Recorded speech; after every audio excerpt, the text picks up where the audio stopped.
Únete a la conversación llamando al 833-867-2346.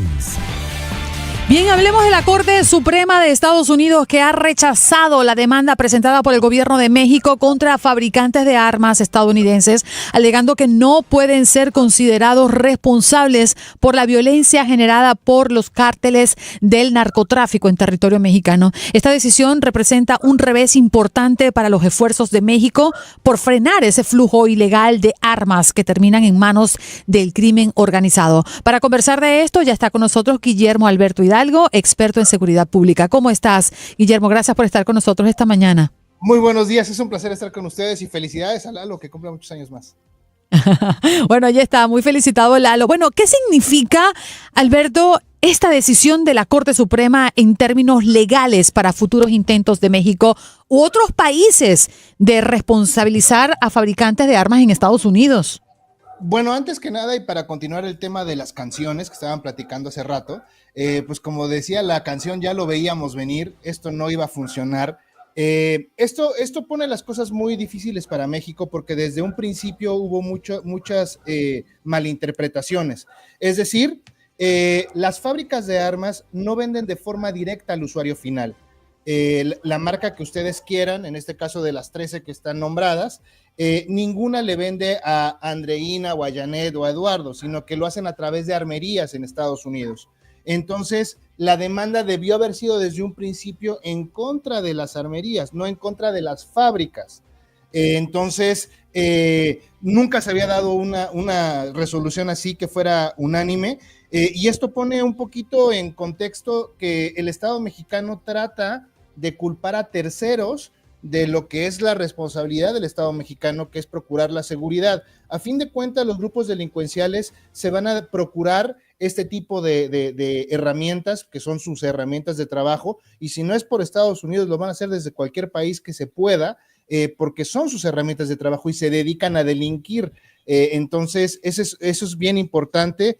Debió haber sido esta denuncia desde un principio en contra de las aproximadamente 25,000 armerías que se encuentran en los 4 estados que hacen frontera con los estados de México. Alberto, muy buenos días, pero esto también, este fallo de la Corte Suprema, pues contradice, ¿no? Esta lucha contra el crimen organizado, el control de armas en la frontera. ¿Qué impacto va a tener en esa lucha que se está haciendo en contra de todo esto? Fíjate, Janet, que el día de hoy no estoy de acuerdo contigo y te voy a explicar por qué. Porque el problema no es en Estados Unidos, que tienen la segunda enmienda que les da el derecho de tener armas, como aquí el artículo 10 constitucional. El problema está en los puertos de entrada de México, que han sido muy permeables para el ingreso de esas armas. Entonces el problema no es que las manden, el problema es que las admitan. Entonces lo único que hace evidente es el problema que existe en las aduanas en cuanto a corrupción, no nada más para este tipo de artículos, sino para todos los demás que cruzan de forma ilegal. Entonces, ojo, esto no es un problema que esté ocurriendo ahorita, no es un problema de la administración pasada, es un problema que viene de décadas atrás. Sin embargo, pues el Estado mexicano ha preferido tratar de culpar a un tercero, que en este caso ha sido las empresas armamentísticas en Estados Unidos, que hacerse responsable de lo que le corresponde. Alberto, te quiero hacer esta pregunta. ¿Hay responsabilidad moral, aunque no legal, de los fabricantes estadounidenses en esta crisis de violencia? No, y les voy a explicar por qué. Uno de los argumentos que tenía me congelé. Perdón. Pero te escuchamos perfecto, no te preocupes. Uno de los argumentos que tenía la Cancillería mexicana era que las empresas armamentísticas hacen armas que se les hacen atractivas a los delincuentes porque tienen frases en español o motivos mexicanos. Eso tiene que ver una respuesta de mercado por la cantidad de latinos que hay en Estados Unidos. Entonces, es nada más eso. A fin de cuentas, la ATF tiene filtros en Estados Unidos para que, según el Estado, sea más fácil o no adquirir armas. Entonces, el problema no es ese, porque es una necesidad del mercado ese tipo de armamento. Es que el usuario final, en este caso los grupos delincuenciales, se están haciendo armas por parte de tiendas de armas, vamos a decirlo así, que no están haciendo bien su trabajo. Entonces, el problema no es quien la fabrica, sino el problema es quien las vende.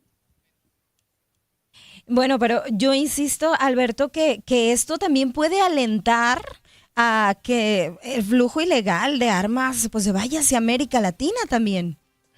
No, fíjate que últimamente, por lo menos en México, hemos tenido mucho flujo de armas brasileñas.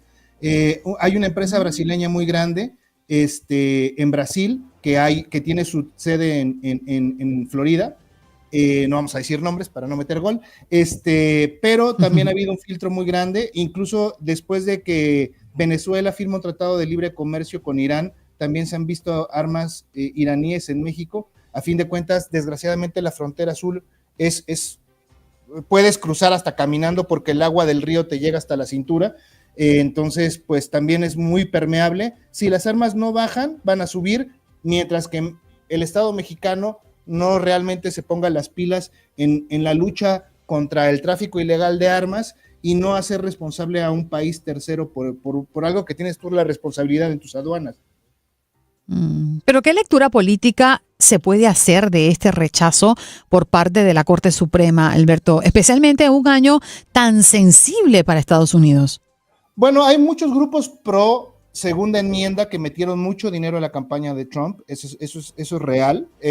Ocurre todos los años que hay elecciones con la National Rifle Association, por ejemplo, que le mete mucho dinero a la cuestión de las elecciones. Sin embargo, aquí el tema no es tanto en Estados Unidos, sino que es o contratan un abogado bueno en la Secretaría de Relaciones Exteriores que sepa de las leyes en Estados Unidos y cómo se venden las armas, o esto va a seguir dando palos de ciego, porque es el ejemplo que poníamos la vez pasada. Es como denunciar a las empresas que hacen camionetas por las personas que mueren bajo los influjos de personas alcoholizadas en el volante, ¿no?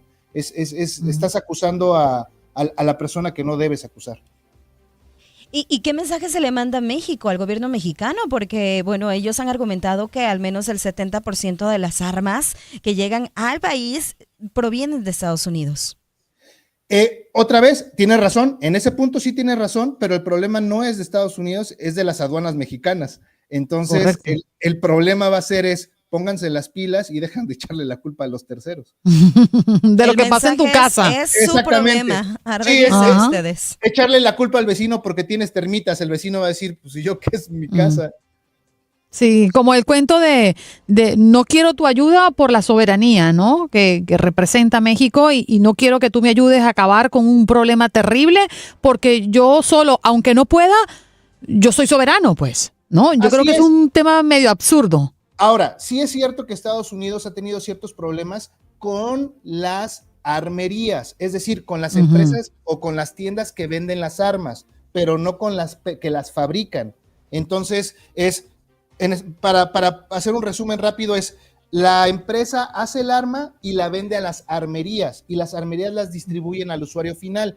Es aquí donde el Estado mexicano debió haber hecho la denuncia, no arriba, sino abajo, a quien vende y a través de corrupción, de coerción o de documentos apócrifos le venden al usuario final. Es ahí donde está el problema. Claro, ¿no? Y lo entendemos perfectamente. Y tú bien lo destacabas, Alberto. El tema no es lo que pase fuera de casa. Si tú no quieres que te afecte, tú tienes que poner límites. Y los límites allí en la frontera. ¿Qué hace pasando todas estas armas? El mundo puede estar podrido, pero si tú permites que esa podredumbre entre a tu casa, el problema lo tienes tú. Así es, hay muchos países que entendemos que tienen vecinos complicados y esos países no han tenido problemas porque han hecho el trabajo educacional y de leyes adentro de su casa, no afuera.